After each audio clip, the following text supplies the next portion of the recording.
Hello all, welcome to TC Education channel. Thank you for tuning TC Education.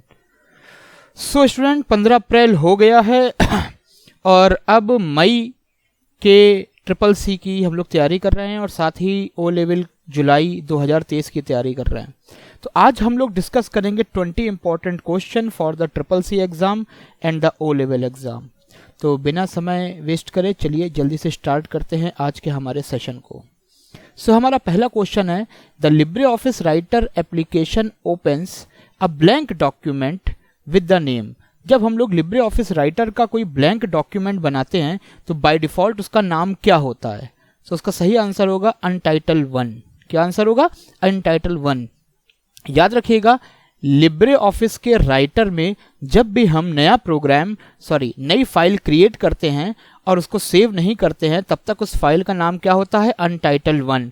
Suppose इसके बाद कोई दूसरी file बनाते हैं तो वो अनटाइटल 2, अनटाइटल 3, इस तरीके से फाइल्स बनती चली जाती हैं। ओके, सो लिब्रे ऑफिस राइटर का डिफॉल्ट नेम होता है अनटाइटल 1। चलिए question number 2, UPI payment interface developed by. UPI payment interface किसके द्वारा डेवलप किया गया था? याद रखिएगा, ये ट्रिपल सी का बहुत इंपॉर्टेंट क्वेश्चन है। बहुत बार मुझे तो लगता है कि मेरा हर स्टूडेंट बताता है कि यूपीआई से रिलेटेड एक आध क्वेश्चन तो हर बार आता है। सो इस चैप्टर को बहुत अच्छे से पढ़िएगा। ये ट्रिपल सी में चैप्टर नंबर 8 है डिजिटल फाइनेंस का, उसमें ये सब दिया हुआ है।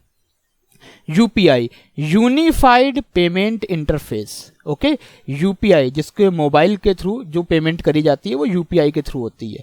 Unified payment interface developed by. इसको किसने डेवलप किया था? इसको डेवलप किया है एनपीसीआई ने। किसने डेवलप किया है? एनपीसीआई। एनपीसीआई का फुल फॉर्म है national payment corporation of India. क्या नाम है? National payment corporation of India. याद रखिएगा, बहुत इंपॉर्टेंट क्वेश्चन है। ये क्वेश्चन मैंने न जाने कितनी बार देखा है, अक्सर मेरे स्टूडेंट आके बताते हैं। ओके, सो यूपीआई से रिलेटेड जितने भी क्वेश्चन हैं, डिजिटल फाइनेंस से रिलेटेड जितने भी क्वेश्चन हैं, उनको बहुत अच्छे से क्लियर करिए अगर आपको ट्रिपल सी क्वालिफाई करना है तो। चलिए नेक्स्ट थर्ड क्वेश्चन है, which of this should be avoided in an email. Email में किस चीज को अवॉइड करना चाहिए? तो सही आंसर है रॉन्ग ईमेल आईडी। बिल्कुल, ईमेल आईडी पुट करते वक्त ध्यान रखना चाहिए कि हमने सही ईमेल आईडी पुट किया है। अगर ईमेल आईडी गलत होगा तो या तो आपकी मेल पहुंचेगी नहीं और नहीं तो किसी दूसरे व्यक्ति के पास पहुंच जाएगी और दोनों ही गलत है। ओके, सो ईमेल करते वक्त किस चीज़ का हमें ध्यान रखना चाहिए? क्या चीज़ अवॉइड करनी चाहिए? Wrong email ID. ठीक है, रॉन्ग ईमेल एड्रेस हमें नहीं डालना है। चलिए फोर्थ नंबर क्वेश्चन है, in email address the symbol that is used to separate username with the ISP address, server address. ठीक है, ईमेल आईडी में कौन सा सिंबल यूजर नेम और सर्वर के एड्रेस को अलग करता है? सो फॉर एग्जाम्पल मेरी ईमेल आईडी है tce@gmail.com। तो याद रखिएगा, ये मेरा यूजर नेम है, ये मेरा क्या है? User name. और ये है मेरा सर्वर नेम। ये क्या है? Server name. यानी ये मेरी आईडी है और ये मेरे सर्वर का नाम है और इन दोनों को कौन अलग कर रहा है? @। तो इसका सही आंसर क्या होगा? @। ओके, @. के लेफ्ट साइड पे यूजर नेम होता है और @ के राइट साइड पर सर्वर का नाम होता है।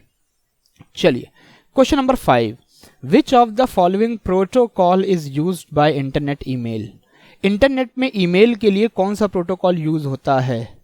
HTTP नहीं होता है, TCP नहीं होता है, FTP भी नहीं होता है। तो सही आंसर होगा नन ऑफ दीज। ऊपर दिए गए इनमें से कोई भी नहीं होता है। तो कौन से होते हैं ये भी जान लीजिए। SMTP यूज होता है, POP यूज होता है, MIME यूज होता है, IMAP यूज होता है। ये 4 प्रोटोकॉल यूज होते हैं ईमेल के लिए। याद रखिएगा, इनमें से ये तीनों ही यूज नहीं होते हैं। Okay, SMTP simple mail transfer protocol, POP post office protocol, MIME multiple internet mail extension, IMAP internet mail access protocol. Okay, full form याद कर लीजिए, हो सकता है कि एक आध क्वेश्चन इसमें से भी आ जाए। चलिए question number 6, web page is created using which programming language. Web page is created using language, web page का किस लैंग्वेज से बनाए जाते हैं? तो याद रखिएगा HTML। HTML का फुल फॉर्म होता है hyper text markup language, HTML। HTML का प्रयोग करके हम लोग वेब पेज बनाते हैं। ओके, HTML का यूज करके क्या बनाते हैं? Web page. XML का फुल फॉर्म होता है extensible markup language, extensible markup language. Okay, लेकिन वेब पेज बनाने के लिए हम लोग यूज करते हैं HTML का, जिसका फुल फॉर्म है hyper text markup language. Question number 7, a website is a collection of web pages. A website is a collection of web pages. Website किसका कलेक्शन है? वेब पेजेस का कलेक्शन होता है। ठीक है, इंटरनेट पर जो हम एक पेज देखते हैं उसे कहते हैं वेब पेज। क्या कहते हैं?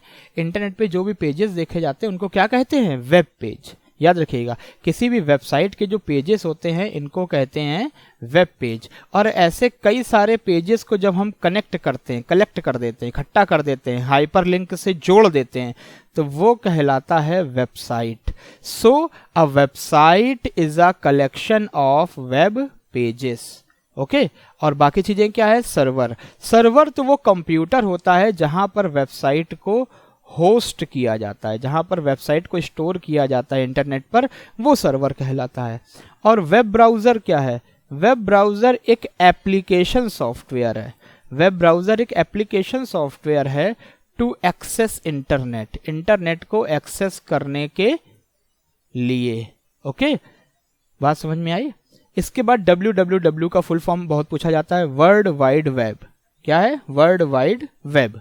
ओके, बट ये जो क्वेश्चन नंबर 7 है, a website is a collection of, इसका सही आंसर होगा वेब पेजेस। क्या होगा?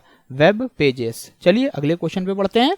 Question number 8, what is the default extension यानी after web file.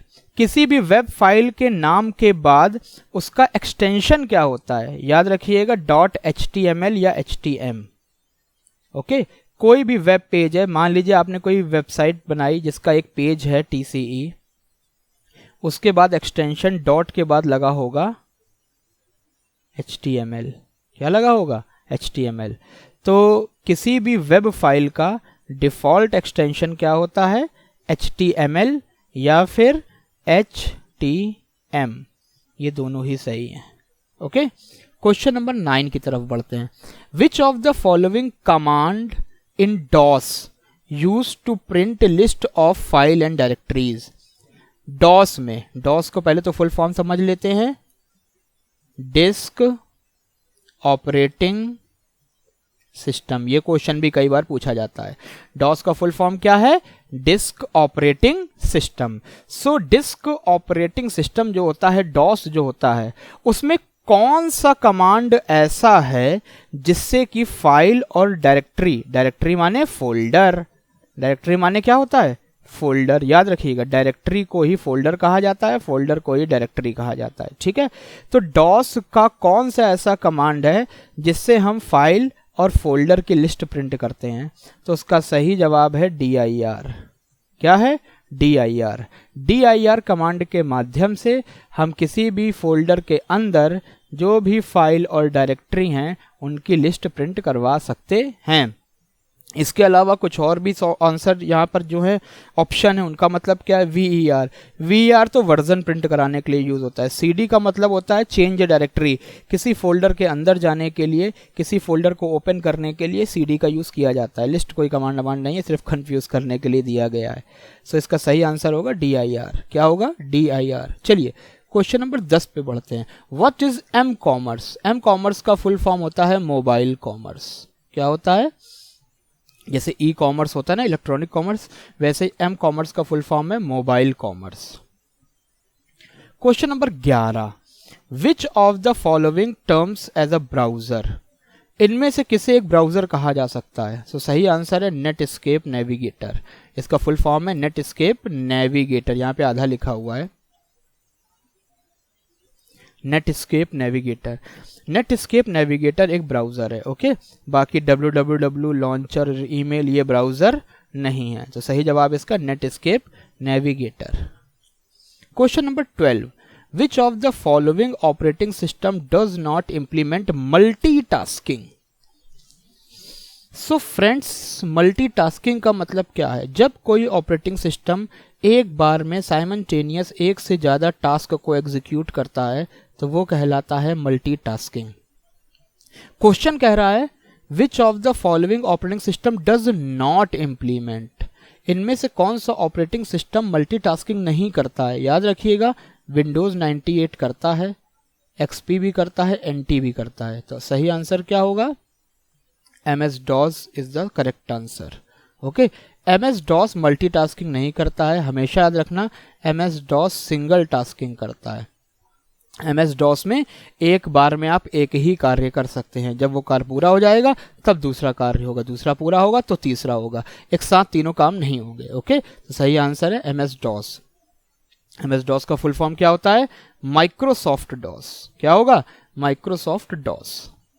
Question number 13, Linux kernel was developed by, Linux के कर्नल को किसने डेवलप किया था? कर्नल वो इनर पार्ट होता है जहां से सारे एग्जीक्यूशंस होते हैं। सही आंसर है लाइनस टोरवाल्ड। सही आंसर क्या है? Linus Torvald. Question number 14, OS does not boot itself when system is, OS खुद को बूट नहीं कर सकता है जब सिस्टम शट डाउन होता है। क्या होता है? Shut down. याद रखिएगा, रीसेट का मतलब होता है बंद करके चालू कर देना, रीस्टार्ट भी सेम होता है बंद करके चालू कर देना, पावर ऑन मतलब पावर्स को ऑन कर देना, बट शट डाउन का मतलब होता है कि सिस्टम को ऑफ कर देना। और जब आप शट डाउन का कमांड देते हो तो सिस्टम क्या हो जाता है? ऑफ। उसके बाद वो ऑटोमेटिकली इटसेल्फ चालू यानी बूट नहीं हो सकता है। तो इसका सही आंसर क्या होगा? Shut down. शट डाउन का कमांड देने पर सिस्टम ऑटोमेटिक बूट नहीं होता है, बाकी रीसेट, रीस्टार्ट या पावर ऑन करने पर सिस्टम अपने आप स्टार्ट हो जाता है। Question number 15, the initial release the MS word was in 1983। ठीक है, MS वर्ड का पहला कब रिलीज हुआ था? 1983 में। What is the shortcut key you press to create copyright symbol? दोस्तों पता है कॉपीराइट सिंबल क्या होता है? देखा है कभी कभी C लिखा होता है उसके ऊपर सर्कल बना होता है, ठीक है, इसे कॉपीराइट सिंबल कहते हैं। अगर आपको वर्ड में या फिर लिब्रे ऑफिस राइटर में कॉपीराइट का सिंबल प्रिंट करना है तो शॉर्टकट की होती है ऑल्ट कंट्रोल C। क्या होती है? ऑल्ट कंट्रोल C, जिसके माध्यम से आप कॉपीराइट का सिंबल प्रिंट कर सकते हैं। अब दिक्कत क्या आती है, ये सिंबल जो होता है कॉपीराइट का ये कीबोर्ड में तो होता नहीं है, और प्रिंट करना है तो कैसे करोगे? तो ये उसकी शॉर्टकट की होती है। What is the shortcut key to insert current date in a cell? अगर करंट डेट डालनी है तो शॉर्टकट की होती है control plus semicolon. Control plus semicolon के माध्यम से आप करंट डेट को प्रिंट कर सकते हैं। What will be the output if you format the cell containing 4536.8 as this format? इनका कहना है कि अगर हम 5436.8 को इस फॉर्मेट में कन्वर्ट करते हैं तो आंसर क्या आएगा? फॉर्मेट को ध्यान से देखिए, पॉइंट के बाद 2 जीरो हैं, यहाँ पर पॉइंट के बाद 1 है तो 1 जीरो और लगा देगा, ये हो जाएगा 0.80। सही आंसर होगा this, okay. Question number 19, extension of Excel file. Excel का एक्सटेंशन क्या होता है? .xlsx और .xls, या तो XLS होगा या XLSX होगा, ओके। ये दो होते हैं एक्सेल के extension. Question number 20, what is the maximum number of character in one cell Calc spreadsheet? Calc का जो स्प्रेडशीट होता है इसमें आप कितने मैक्सिमम कैरेक्टर प्रिंट कर सकते हैं? सही आंसर है 32767, यानी ये एक सेल में मैक्सिमम इतने कैरेक्टर आप टाइप कर सकते हैं, ओके स्टूडेंट्स। सो ये था आज का हमारा सेशन, जिसमें हम लोगों ने 20 इंपॉर्टेंट क्वेश्चन के बारे में पढ़ा जो कि ट्रिपल सी और ओ लेवल में हमसे पूछे जा सकते हैं। ये सीरीज़ लगातार चलती रहेगी। कल हम लोग कुछ नए 20 क्वेश्चन के साथ मिलेंगे। इन क्वेश्चंस को जब मैं आपको बढ़ाऊंगा तो हर क्वेश्चन के साथ मैं कुछ और इन्फॉर्मेशन भी दूंगा। तो यहाँ पर हम लोगों ने 20 क्वेश्चन तो डिस्कस किए हैं, लेकिन इसके साथ कम से कम 10-20 चीज़ें और डिस्कस करी हैं। ठीक है, हर क्वेश्चन से आपको 1-2 क्वेश्चन और निकलते हुए दिखाई पड़ रहे हैं। ओके, सो 20 क्वेश्चन को हम लोग डिस्कशन करेंगे, जिसके साथ और भी इंफॉर्मेशन को डिस्कस करेंगे। तो बने रहिएगा चैनल में, लगातार चैनल को सब्सक्राइब करिए और जो भी नए वीडियोस आते हैं उनको देखिए, ताकि आप भी आसानी से ट्रिपल सी और ओ लेवल को क्वालिफाई कर सकें। Thank you so much. मिलते हैं अपने नए वीडियो में बहुत ही जल्दी।